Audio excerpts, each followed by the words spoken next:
नमस्कार, मेरा नाम है किसले और आप देख रहे हैं एबीपी लाइव का डिजिटल बुलेटिन, जिसमें दिन भर की बड़ी खबरों से हम आपको अपडेट करवाते हैं। तो आज के बुलेटिन में हम आपको दिखाएंगे जंतर मंतर पर पहलवानों का धरना, क्या है अपडेट और कब खत्म होगा ये बवाल। इसके बाद बात होगी राजस्थान में मचे सियासी घमासान पर।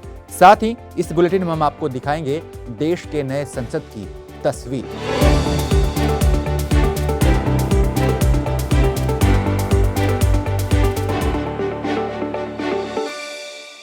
शुरुआत करते हैं जंतर मंतर पर चल रहे पहलवानों के धरने से। देश की शान हमारे पहलवान पिछले 3 दिनों से दिल्ली के जंतर मंतर पर अपनी मांगों को लेकर धरने पर बैठे हैं। भारतीय कुश्ती महासंघ और इसके अध्यक्ष बृजभूषण सिंह पर बेहद गंभीर आरोप लगाए गए हैं, जिसमें मनमानी, महिलाओं का शोषण, उनके पर्सनल लाइफ में दखल देने की बात कही गई है। इन आरोपों को लेकर सरकार ने भी संजीदगी दिखाई है। खुद खेल मंत्री अनुराग ठाकुर ने खिलाड़ियों से मुलाकात की है, लेकिन इसके बावजूद खिलाड़ियों का प्रदर्शन खत्म नहीं हुआ है। खिलाड़ियों का कहना है कि अनुराग ठाकुर ने आश्वासन तो दिया है, लेकिन इससे हम संतुष्ट नहीं हैं। अपडेट यह है कि अनुराग ठाकुर की एक बार और खिलाड़ियों से मुलाकात होनी है और देखना है कि इस बैठक में क्या बात बन पाती है या नहीं। एक तरफ खिलाड़ी बृजभूषण सिंह पर एक्शन की मांग कर रहे हैं, तो दूसरी तरफ उन्होंने ये साफ कर दिया है कि वो किसी की दया से अध्यक्ष नहीं बने हैं। अपने पद से इस्तीफा देने का तो कोई सवाल ही नहीं उठता, उन्होंने ये कहा है। और ये धमकी भी दी है कि अगर मुंह खोलूंगा तो सुनामी आ जाएगी। सरकार के सूत्रों का यह भी कहना है कि उन्हें बृजभूषण सिंह को बर्खास्त करने का अधिकार नहीं है। तो ऐसे में देखना होगा कि यह धरना कब तक चलेगा, क्योंकि खिलाड़ियों का कहना है कि जब तक इस्तीफा वो देंगे नहीं, तब तक हम धरना खत्म नहीं करेंगे। इसको लेकर हमारे साथी अभिषेक विस्तार से जानकारी दे रहे हैं। अभिषेक, क्या लगता है ये कब तक धरना चलेगा और क्या अपडेट है? बिल्कुल, खेल मंत्रालय ने बृजभूषण शरण सिंह को 72 घंटे का नोटिस जारी किया था। ये तब किया था जब ये पूरा मामला सामने आया था। खेल मंत्री अनुराग ठाकुर ने 72 घंटे के नोटिस को जारी करते हुए उनसे इसका जवाब मांगा। अभी जिस वक्त हम ये वीडियो रिकॉर्ड कर रहे हैं, करीब 24 घंटे से भी कम का वक्त उनके पास अब रह चुका है।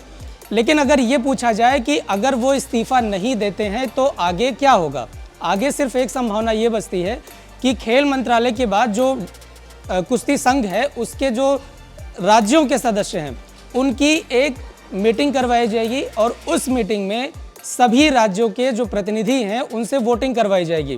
अगर वोटिंग इनके पक्ष में जाता है तो जाहिर सी बात है बृजभूषण शरण सिंह इस्तीफा नहीं देंगे। लेकिन अगर वोटिंग इनके खिलाफ जाती है तो ये चाहें या ना चाहें, लेकिन इनको इस्तीफा देना पड़ेगा। इसमें अब एक ध्यान देने वाली बात यह है कि जो कुश्ती संघ है उसमें जो इसका जो स्ट्रक्चर पूरा बना है, उसमें कोई भी व्यक्ति 12 साल से ज़्यादा अध्यक्ष नहीं रह सकता है।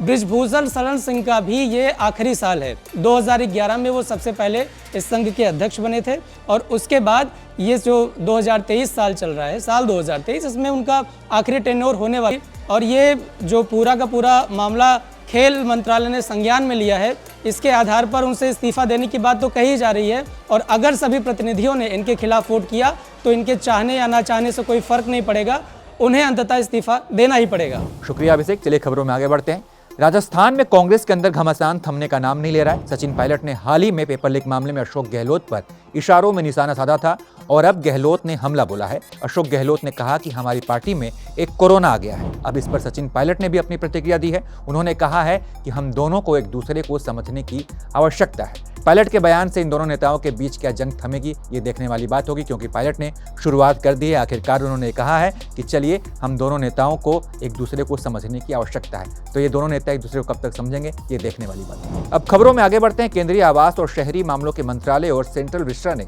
नई संसद की तस्वीरें शेयर की है। नई लोकसभा जनवरी के आखिरी में बनकर तैयार हो जाएगा, यानी कि 31 जनवरी को बजट सत्र की शुरुआत के साथ ही नया संसद भवन भी बनकर तैयार दिखेगा। लेकिन सरकार ने अभी तक ये साफ नहीं किया है कि बजट सत्र नए भवन में शुरू होगा या पुराने वाले में। साथ ही सत्र का दूसरा भाग इसमें संपन्न होगा या कहीं और, ये भी सरकार ने साफ नहीं किया है। संसद के उच्च सदन का इंटीरियर कमल की थीम पर है, जबकि लोकसभा में मोर का डिजाइन है। नए भवन में मौजूदा संसद की तरह सेंट्रल हॉल नहीं है। सेंट्रल विस्टा की वेबसाइट के अनुसार नई संसद में लकड़ी के ढांचे का व्यापक इस्तेमाल किया गया है। नए भवन में यूपी के भदोही से हाथ से बुने हुए कालीन लगाए गए हैं। तो नई संसद की आपने तस्वीर देखी। अब चलते हैं बिहार की तरफ, जहां जातीय जनगणना पर खूब सियासी हंगामा मचा हुआ है। जातीय जनगणना के खिलाफ याचिका को सुनने से सुप्रीम कोर्ट ने मना कर दिया है। याचिका में कहा गया था कि जातीय जनगणना की प्रक्रिया सर्वदलीय बैठक में हुए निर्णय के आधार पर शुरू की गई है और ये कोई सरकारी फैसला नहीं है। बिना विधानसभा से कानून पास किए इसे करवाया जा रहा है, इसलिए इसे रद्द किया जाना चाहिए।